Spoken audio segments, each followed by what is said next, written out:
జై శ్రీరామ్. నేను భోగేశ్వర్ శివశక్తి. క్రైస్తవులైనటువంటి బ్రిటిష్ వాళ్ళు భారతదేశంలో ఉన్నటువంటి హిందువులని మతం మార్చడానికి ఉపయోగించినటువంటి మొదటి అస్త్రం తినడానికి ఒక రైస్ బ్యాగ్ అంటే బియ్యము మరియు పప్పు ధాన్యాలు ఇచ్చి మతం మార్చారు. దానికి సంబంధించిన ఆధారాలు మనం ఇప్పుడు ప్రత్యేకించి చర్చించుకోవాల్సినటువంటి అవసరం లేదు. ఈ భారతదేశంలో ఉన్న హిందువులని ఏ విధంగా మతం మార్చాము అని వాళ్ళ గొప్పలు చెప్పుకోవడానికి అప్పుడున్నటువంటి బ్రిటిష్ రాణికి ఎన్నో మంది చాలా వరకు ఉత్తరాలు రాసి తెలియజేశారు. ఆ ఉత్తరాలు మనకిప్పుడు ఆధారంగా దొరుకుతున్నాయి. ఇది తెలిసిన విషయమే. ఎంతో సుసంపన్నమైనటువంటి పంటలు పండేటువంటి ఈ దేశంలో పండించిన ధాన్యాన్ని మొత్తాన్ని శిస్తుల రూపంలోనూ అతి తక్కువ ధరకి మొత్తం దారుణంగా దోచుకుని వాటినన్నిటినీ కూడా వాళ్ళ ఇతర దేశాలకి లేదా వాళ్ళ దేశానికి పంపించేసి కృత్రిమంగా కరువు ఏర్పడేలాగా చేసి తినడానికి కూడా కనీసం తిండి లేక అలమటిస్తున్నటువంటి ప్రజల దగ్గరికి వెళ్ళి ఈ మిషనరీ వ్యవస్థలు తినడానికి బియ్యం ఇచ్చి మతం మార్చారు. దీన్నే వాళ్ళు రైస్ బ్యాగ్ కన్వర్షన్ అని పేరు కూడా పెట్టుకున్నారు. అంటే భారతదేశంలో మతం మార్చాలి అంటే ఒక కుటుంబానికి ఒక రైస్ బ్యాగ్ ఇస్తే చాలు అని దాని అర్థం. క్రైస్తవులు ఈ దేశాన్ని పరిపాలిస్తున్న రోజుల్లోనే కాదు, నిన్న మొన్నటి దాకా ఈ మిషనరీలు అదే వ్యూహాన్ని అమలు చేసి చాలా గ్రామాలలో నెల నెల బియ్యము, బట్టలు, పిల్లలకి ఆట బొమ్మలు ఇవన్నీ కూడా ఇచ్చి చాలామందిని మతం మార్చారు. కొన్ని చోట్ల ఇంకా సీక్రెట్గానే జరుగుతూనే ఉంది. ముఖ్యంగా ఏజెన్సీ ప్రాంతాలలో ఈ విధమైనటువంటి బట్టలు, ఏదో పాత బట్టలు లేకపోతే ఎక్కడో తక్కువ రకం దొరికి చీప్ క్వాలిటీ బట్టలు, దుప్పట్లు, తిండి పదార్థాలు ఇచ్చి అనేక చోట్ల మత మార్పిడులు చూస్తున్నాం. ఇదే కోవలో ఉచిత చదువు పేరుతో హాస్టల్స్ ఏర్పాటు చేసి హాస్టల్లో చేరిన పిల్లలని వాళ్ళ ద్వారాగా వాళ్ళ తల్లిదండ్రులని కూడా మెల్లగా మతం మారుస్తున్నారు. ఇక ఉచిత వైద్యం పేరుతో రోగాలు బారిన పడినటువంటి పేషెంట్లని ఆసుపత్రికి చేరిన తర్వాత ముందుగా మీరు ఈ బైబిల్ని పట్టుకుని ఒకసారి యేసయ్యని నమ్ముతున్నానని ప్రార్థన చేయండి, మీకు ఎంత మంచిది జరుగుతుంది అని చెప్తారు. ఆ తర్వాత వైద్యం స్టార్ట్ చేసిన తర్వాత వాళ్ళు ఈ కుటిల బుద్ధిని ప్రదర్శించి మీకు కొంచెం ఏదో తేడా ఉందంట, నర్సులు కాస్త హడావిడి చేస్తారనమాట. మీ పని అయిపోయింది, ఇక చచ్చిపోయేటట్టు ఉండవరా బాబు అని చెప్తారనమాట. ఈ పేషెంట్ హడలెత్తిపోతాడు. అప్పుడు ఏం చేస్తారంటే బైబిల్ తెచ్చి నేను యేసయ్యని నమ్ముతున్నాను ఒకసారి ప్రార్థన చేసుకో, నీకు మొత్తం నయం అయిపోద్ది అని చెప్తారు.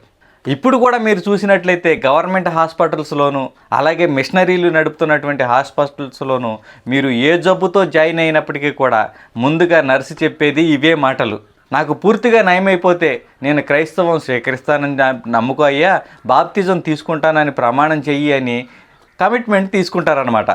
తీరా హాస్పిటల్స్లో కాస్త ఆరోగ్యం కుదుటపడి బయటకు వచ్చిన తర్వాత అనిపించింది నిజంగానే కాబోలు మనం అక్కడ ప్రమాణం చేసాం, ఆ ప్రమాణం కోసం అయినా సరే సరదాగా అయినా ఆ చర్చికి వెళదామనని మెల్లిమెల్లిగా ఆ రొచ్చులోకి దిగి నాశనం అయిపోతూ ఉంటారు.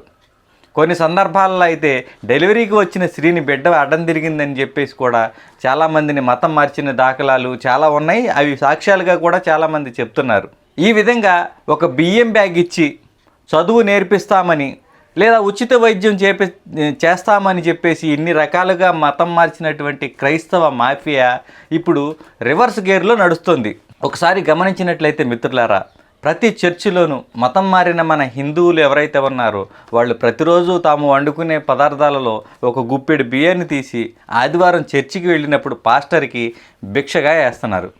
ఇలా 100 మంది భిక్ష వేసినటువంటి ఆ బియ్యాన్ని 4 సంచులు పోగేసుకుని అవి అమ్మి సొమ్ము చేసుకుంటున్నారు ఈ పాస్టర్లు. అలాగే ఉచిత వైద్యం అందిస్తామని హాస్పిటల్స్ ఏర్పాటు చేసినటువంటి మిషనరీ హాస్పిటల్స్లో ఎంతమందికి ఉచిత వైద్యం జరుగుతుందో ఒకసారి ఆలోచించండి. కనీసం మతం మారిన వాళ్ళ చర్చికి వచ్చేటువంటి వ్యక్తికి కూడా వాళ్ళు ఉచిత వైద్యం చేయరు. ఏదో కళ్ళబొల్లి మాటలు పైకి చెప్తారు తప్ప ఎవరికి ఉచిత వైద్యం, ఉచిత చదువు క్రైస్తవ మిషనరీల్లో కానీ క్రైస్తవ హాస్పిటల్స్లో కానీ జరగడం లేదు. అదే ఆహార పదార్థాలు ఇస్తామని చెప్పేసి ఎప్పుడైతే చెప్పారో అవి కూడా ఎక్కడా జరగడం లేదు. అలాగే 2 తెలుగు రాష్ట్రాలలో వందల సంఖ్యలో 100 సంవత్సరాల లీజుకి బ్రిటిష్ ప్రభుత్వ భూమిని ఉచితంగా దానం చేసింది. ఈ దానం చేసిన భూముల్లోనే ఇప్పటికీ స్కూళ్ళు నడుస్తున్నాయి, హాస్టల్స్ నడుస్తున్నాయి, హాస్పిటల్స్ నడుస్తున్నాయి, చర్చిలు నడుస్తున్నాయి. వాళ్ళ ఉద్దేశం ఏంటి? వాళ్ళందరికీ కూడా ఉచిత చదువు ఇప్పిస్తామని, లేదా ఉచిత వైద్యం అందిస్తామని చెప్పేసి హాస్టల్స్ కాలేజీలు కట్టిన వాళ్ళు ఉచితంగా తీసుకున్న భూమిలో ఇప్పుడు వ్యాపారం చేసుకుంటున్నారు. ఫైనల్గా నేను చెప్పాలనుకున్న విషయం ఏంటంటే, ఒక రైస్ బ్యాగ్ ఇచ్చి హిందువులను మతం మార్చిన పాస్టర్లు ఇప్పుడు అదే బియ్యాన్ని వారం వారం భిక్షంగా వేస్తే బతుకుతున్న పరిస్థితులు వచ్చాయి. అంటే ఒక కుటుంబానికి ఒక రైస్ బ్యాగ్ ఇస్తే ఆ కుటుంబంలో ఉన్న 10 మంది మతం మారితే ఆ మతం మారిన 10 మంది పాస్టర్కి జీవితాంతం కాలం ఒక రైస్ ఇస్తూనే ఉంటారు. అంటే వన్ టైం ఇన్వెస్ట్మెంట్ అనమాట. ఒకసారి పెడతాడు, ఒకసారి ఒక రైస్ బ్యాగ్ ఇస్తాడు. వాళ్ళు ఎంతమంది ఉంటే ఆ కుటుంబంలో జీవితాంత కాలం పాటు వాళ్ళు చచ్చే వరకు, ఆ చర్చిని వదిలిపోయే వరకే కూడా ఆ బియ్యము, దశమ భాగాలు అన్నిటిల్లో కోత వాడికి ఇవ్వాల్సిందే. ఈ విధంగా కేవలం బియ్యంతో బతికేటువంటి పాస్టర్లు చాలామంది ఉన్నారు. అది ఈ వీడియో చూస్తున్నటువంటి చాలామందికి కూడా తెలుసు.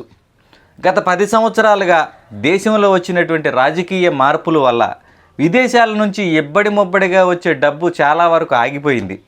ప్రస్తుతం చాలామంది పాస్టర్లు ఈ బియ్యాన్నే ప్రధాన సంపదగా మార్చుకొని జీవనం సాగిస్తున్నారు.